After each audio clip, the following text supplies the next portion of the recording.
Autolite and its 98,000 dealers bring you Mr. Jack Benny in tonight's presentation of Suspense.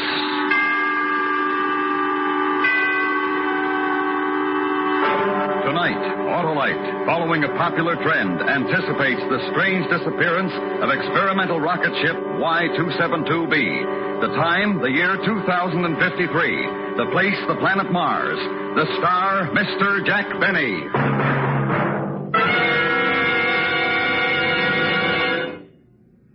Say, Hap, that was quite a speech you made last night. You were as dynamic as an Autolite Stay-Full battery. Oh, that's flattery, Harlow. And what a battery it is, Hap. The Autolite Stay-Full is the power-packed pepster that needs water only 3 times a year in normal car use. I really don't deserve such praise, Harlow. Why not? That's the battery with the fiberglass retaining mats protecting every positive plate to reduce shedding and flaking and give the Autolite Stay-Full longer life, as proved by tests conducted according to accepted life cycle standards. That was really good, Harlow? Oh, no one could do any better than to visit his nearest Autolite battery dealer, who services all makes of batteries. To quickly locate him, just call Western Union by number... And ask for operator 25. I'll tell you the name of your nearest Autolite battery dealer, where you can get an Autolite Stay-Full. The battery that needs water only 3 times a year in normal car use. And remember, from bumper to tail light, you're always right with Autolite. And now, Autolite presents transcribed Plan X, starring Mr. Jack Benny, hoping once again to keep you in suspense.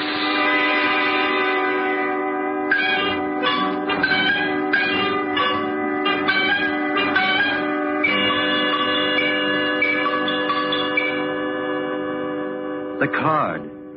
Do you have the card yet? One more run through the machine. Touareg, when do you think the Earth rocket is arriving? Tomorrow. But if the Grand Council wanted the card before now, they should have asked me before now.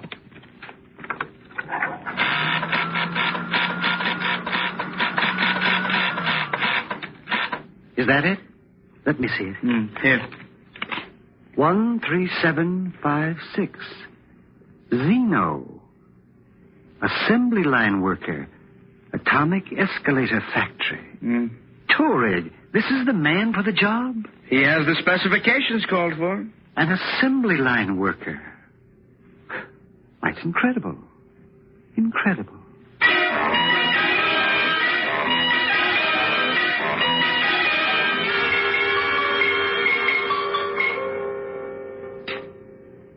Yes?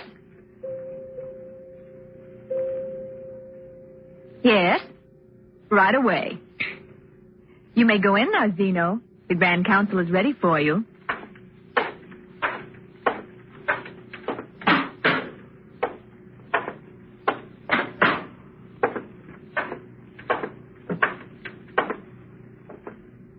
One 3756 called Zeno. Come forward. Yes, sir. Zeno, the Grand Council of Mars has a mission for you to perform. Me? A mission? You have been selected because of the qualities shown on your work and identity card, Form 42-A. Set habit patterns, attention to detail, no strong emotional or biological drives, and complete suppression of imagination. Well, I always pride myself Do not that speak unless questioned, Zeno. The Grand Council has other important matters of state. Of course, of course. You have heard the telephone broadcast that an armed rocket from the planet Earth is approaching Mars. Oh, I did hear something about it, yes. Their course has been plotted as bringing them to a landing on the plain outside the city at 10:14 tomorrow morning. 10:14. You know, I wouldn't mind seeing that. You will see it, Citizen Zeno. Me? You. Well, I'd certainly like to, but I'm due in the atomic escalator factory at 8. I'm on stair treads, you know. And we've arranged a leave from your job. Leave? Well, I'm not arguing with the Grand Council, but I've got a pretty important job there, and... 13756, you've been selected to meet and deal with the Earth rocket. Me? You will put Plan X into operation. Plan X? Citizen Zeno, every Martian for the last 50 years has been thoroughly grounded in Plan X, if and when a rocket should come from the Earth. Oh. Oh, Plan X. Oh, you see, I thought you said Plan X. Of course. Then you understand and accept the responsibility. Oh, anything to help out. Those assisting you on the mission will be in contact with you. Good, good. Have the other council members any questions? I don't believe so. 13756 called Zeno. You are now officially operating under the provisions of Plan X. Well, thank you.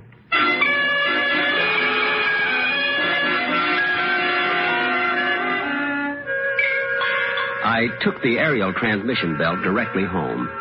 Let them get along without me at the escalator factory if they could. Besides, it was almost quitting time. I went to bed early that night. Tomorrow was going to be a big day. Plan X. Out of the whole population of Mars, I was picked to carry out Plan X. Oh, I'll admit I had my criticisms of the Grand Council in the past, but this restored my confidence in them. Yes, sir. They couldn't have picked a better Martian.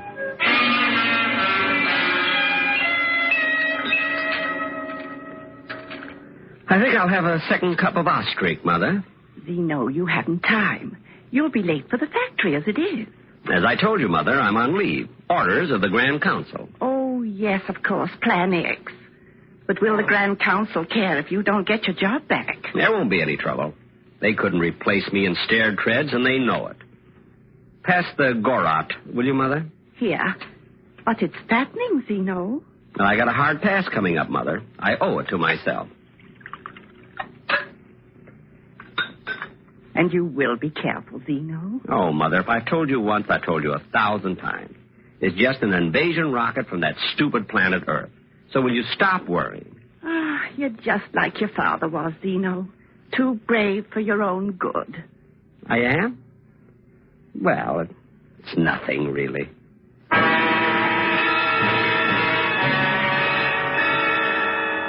I took my time going over to the field where the Earth rocket was to land. I got there at 10, with not another soul around. Another few minutes, and I had my pocket radar screen working. Yep, the rocket was coming in, right on time. Then I could hear it out in space, and soon after that I could see it, bearing our first visitors from Earth. Gee, I was thinking they must be a brave crew. I almost felt sorry for them.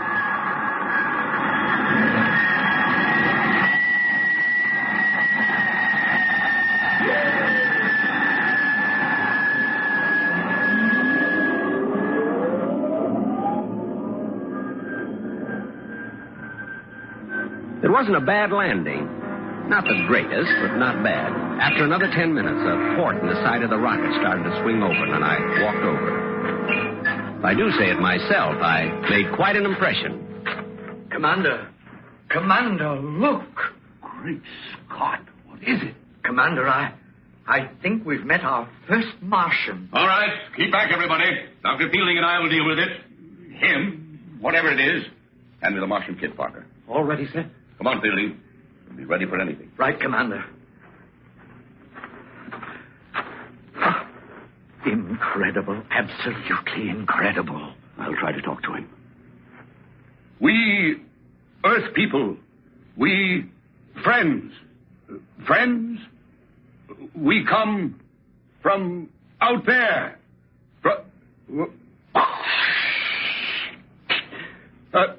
Oh, blasted feeling. I feel like a fool. Let me try, Commander.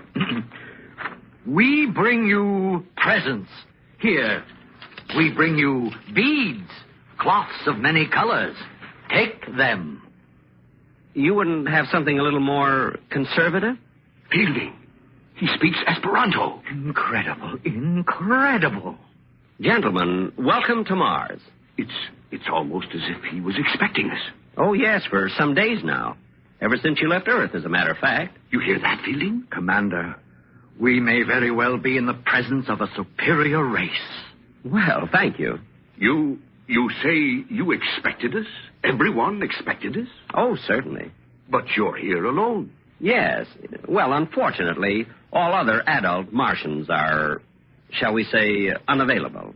For how long? I'm not wishing to pry, but how long are you staying? Well, They've taken to the hills, have they?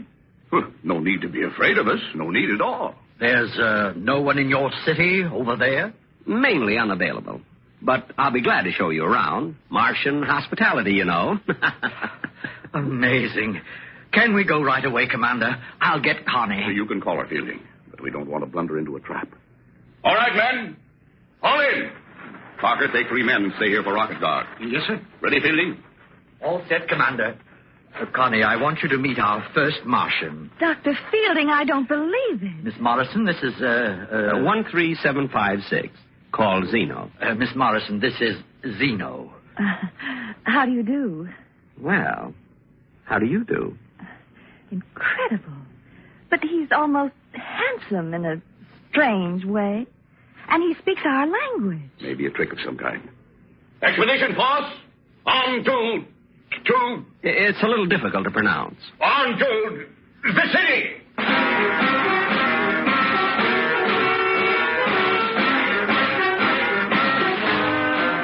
We marched into the city, which, of course, appeared quite deserted. Plan X. I showed them a few of the sights, the canals, the Og factory, and the hall of the Grand Council.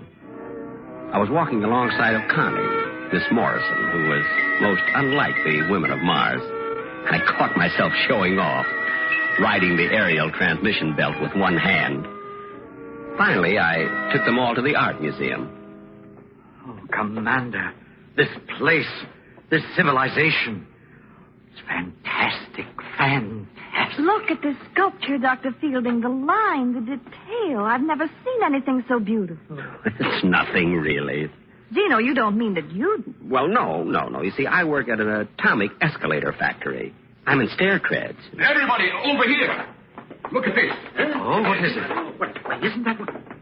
Zeno, is this what I think it is? I'll have to read the nameplate. Oh, yes, a flying saucer. From 1952, your calendar. 100 years old. 1952, the year of the flying saucers. Then they did come from Mars. Oh, yes. But none of them ever landed on Earth. Why?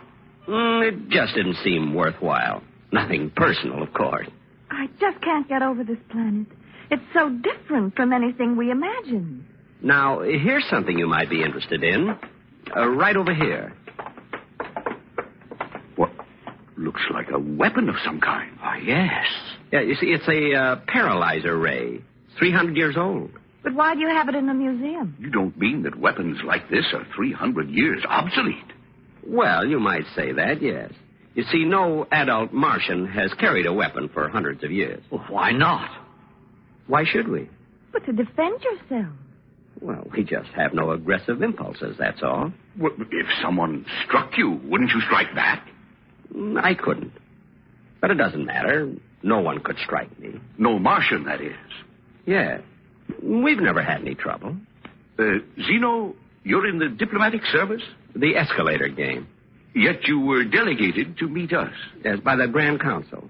You see, we stopped having diplomats handle our important missions years ago. Again, nothing personal, of course. I see. But you are empowered to deal with us. Deal with you? I certainly am. Good. Now, it seems logical to me that we should work out a mutual defense pact. Not right now, of course. Mr. Zeno! Mr. Zeno! Who's that? We look like children. We have to see him, Mr. Zeno. Just some little friends of mine. Oh, they're darling. What's the problem, Ormy? We're building something, and we're all out of uranium. We need some right away, and... Zeno, does he mean real uranium? Oh, of course, Dr. Fielding. Oh, it won't hurt them a bit. We have to have it right away, Mr. Zeno. We just have to have it. The city was deserted. Where did these children come from? Oh, you know how it is with kids when they get to playing. You'll get the uranium for us, won't you, Mr. Zeno? Will you? Fascinating. What are they playing, Zeno? Yes. What's the game? I don't think you've heard of it, Commander. It's called Plan X.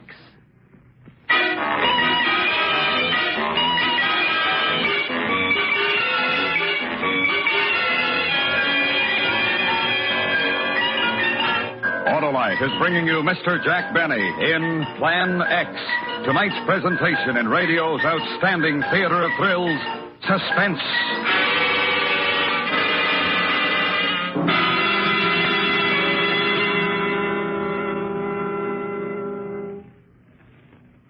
Say, Harlow, do you like to make speeches? Sure, Hap, especially about the Autolite Stay Full battery. Friends, Romans, motorists, lend me your ears while I praise the greatest of the great, the incomparable Autolite Stay Full. The battery that needs water only 3 times a year in normal car use. The battery that gives longer life as proved by tests conducted according to accepted life cycle standards. The famous Autolite Stay Full has over 3 times the liquid reserve of ordinary batteries. And because every positive plate is protected by fiberglass retaining mats to reduce shedding and flaking, the Autolite Stay Full just naturally gives longer life than ordinary batteries. And where can one get this glorious battery? From your nearest Autolite battery dealer who services all makes of batteries. To quickly locate him, just phone Western Union and ask for operator 25. And I'll tell you where you can get an Autolite Stay Full, the battery that needs water only 3 times a year in normal car use. And remember, from bumper to tail light, you're always right with Autolite. And now, Autolite brings back to our Hollywood soundstage Mr. Jack Benny in Elliot Lewis's production of Plan X, a tale well calculated to keep you in suspense.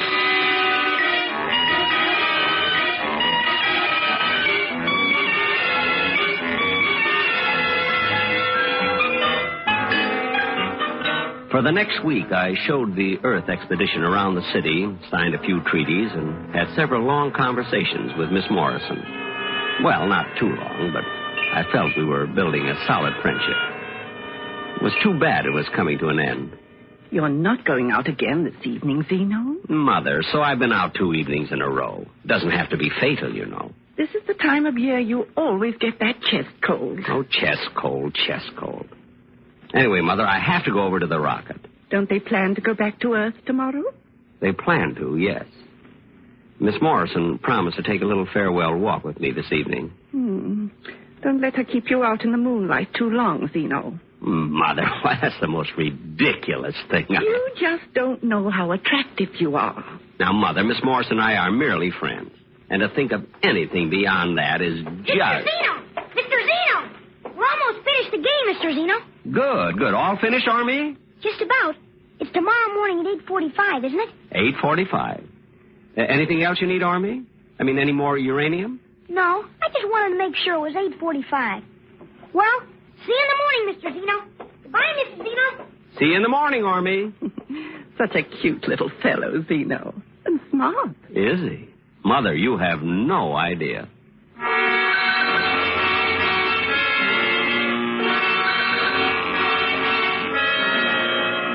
The Earth expedition was camped beside their rocket, getting ready for takeoff the next day.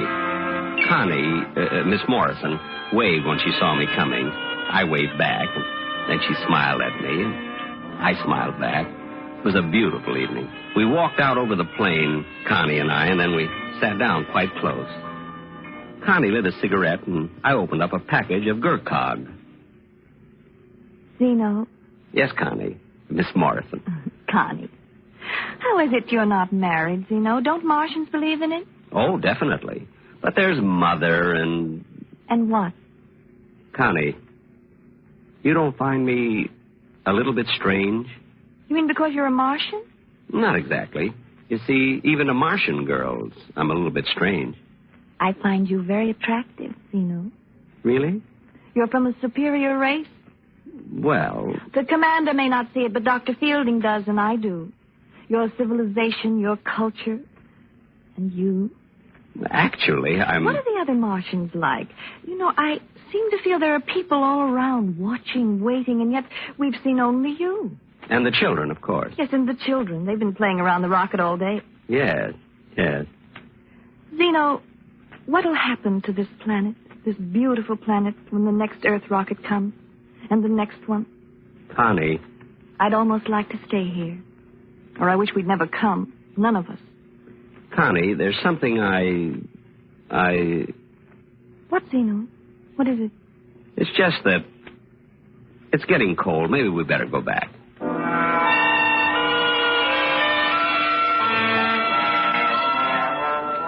I walked with Connie back to the rocket, and then I went home. There was a message on the autophone pad. The Grand Council wanted to see me at once. You sent for me, gentlemen? 13756 called Zeno. You are nearing the completion of Plan X. I hope my work has been satisfactory. You were selected for certain qualifications, Zeno. Set habit patterns, attention to detail, no strong emotional drives. I remember, yes. You have assumed a responsibility based on those qualifications. I suppose you might put it that way. Are you still prepared to discharge that responsibility? Well, I think you might as well know that it's been my criticism in the past, as well as that of a lot of other taxpayers, that the Grand Council interferes entirely too much in the private lives of, well, what I mean to say... Are you prepared to discharge your responsibility? But about Connie, Miss Morrison, isn't there some way... You know that there is not. Well, I suppose not, no. Plan X will then be completed. I assure the Grand Council, at 8:45 tomorrow morning, Plan X will be completed.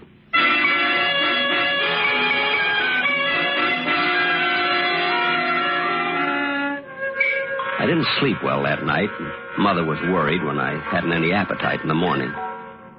She thought it was the start of one of my chest colds. Purposely, I didn't go out to the rocket until almost 8:40. They were blasting the motors, getting ready to take off. Zeno, I thought you weren't coming. I overslept, Connie. That is, I didn't really oversleep, but... The children have been here for an hour.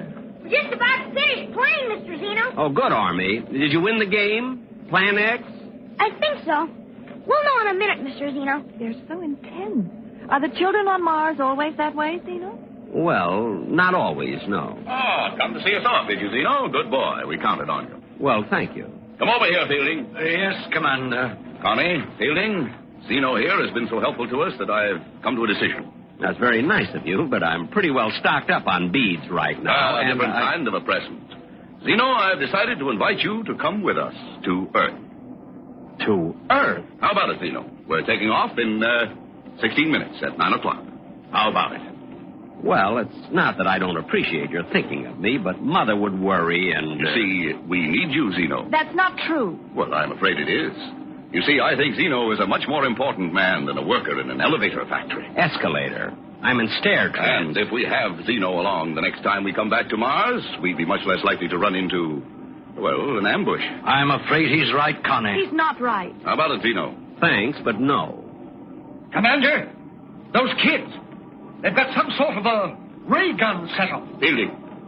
Is it real, Fielding? Wait, it looks like it, Commander. Get Zeno over in front of us, quick. Now they can't shoot without hitting him. Get your gun out, Parker. You mean the kids, Commander? If we have to, yes. Tell them not to fire on us, Zeno. I'm sorry, Connie. Really sorry. Oh, it's all right, Zeno. Do what you have to do. Shall we shoot, Mr. Zeno? Have your gun ready, Parker. It wouldn't do any good, Commander. All right, Army. Plan X.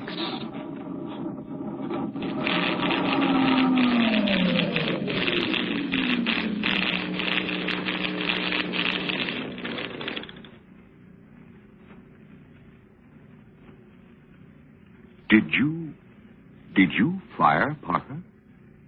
Me, sir? Fire a gun? Why, I couldn't. I couldn't do a thing like that. No, of course you couldn't. I don't know what made me ask. The rocket, its motors have stopped. Its motors have stopped, Commander. Well, we aren't going anywhere, are we? Someone said something about going back to Earth. Back to Earth? Oh, no. Of course not. Of course not. Everybody all right? What happened, Commander? What happened? Nothing, really. It's just that Army and his little friends built a maturity ray. It takes people who are, shall we say, less advanced and increases their IQ by several thousand years. That's amazing. Child's play. Zeno, do you mean to say... Commander, Dr. Fielding, Parker, Connie, permit me to congratulate you as fellow Martians. Utterly amazing.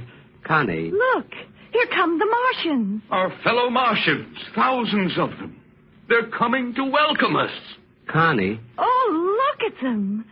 Oh, they look so handsome, so intelligent, so... Connie. Yeah, excuse me, Zeno. I'll be back, Commander. I have to go to them. I'll be back.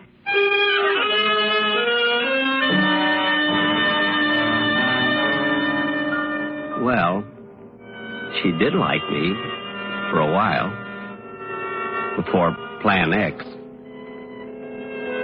But she did like me. Even just for a while. That's something, isn't it?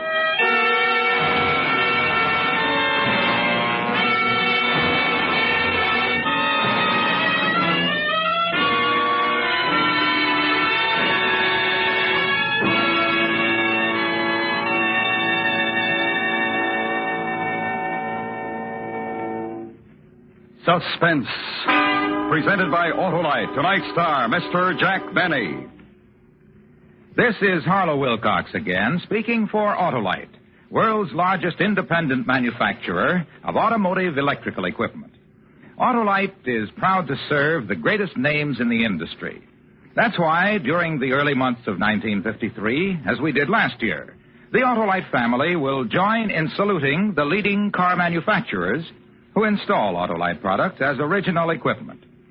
Our Autolite family is a worldwide family and numbers among its members some 30,000 men and women in Autolite plants in the United States, Canada, and many foreign countries, and the 18,000 people who have invested a portion of their savings in Autolite, as well as thousands of Autolite distributors and dealers, and the many leading manufacturers who use Autolite products as original equipment.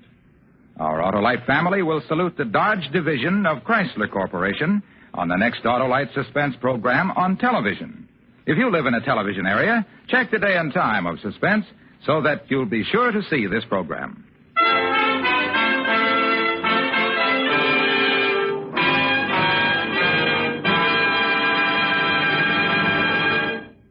Next week, the dramatic report of a man's desperate race for freedom. A true story with names and places changed in order to protect the lives of the principals. The story is called The Man Who Cried Wolf. Our star, Mr. Jeff Chandler. That's next week on Suspense.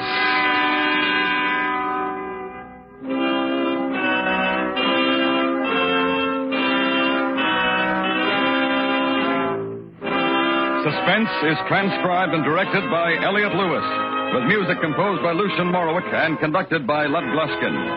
Plan X was written for Suspense by Richard Powell. Featured in tonight's cast were Mary Jane Croft, Norma Varden, John McIntyre, Truda Marson, Howard McNear, William Conrad, Jack Crucian, Joseph Kearns, and Stuffy Singer.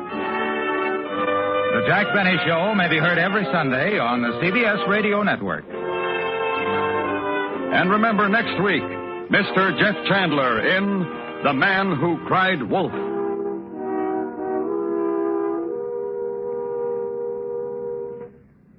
The 1953 March of Dimes has nearly passed by. If you haven't given your dime or dollar to help in the crusade against polio, why not do it now? Send your contribution to your local March of Dimes headquarters.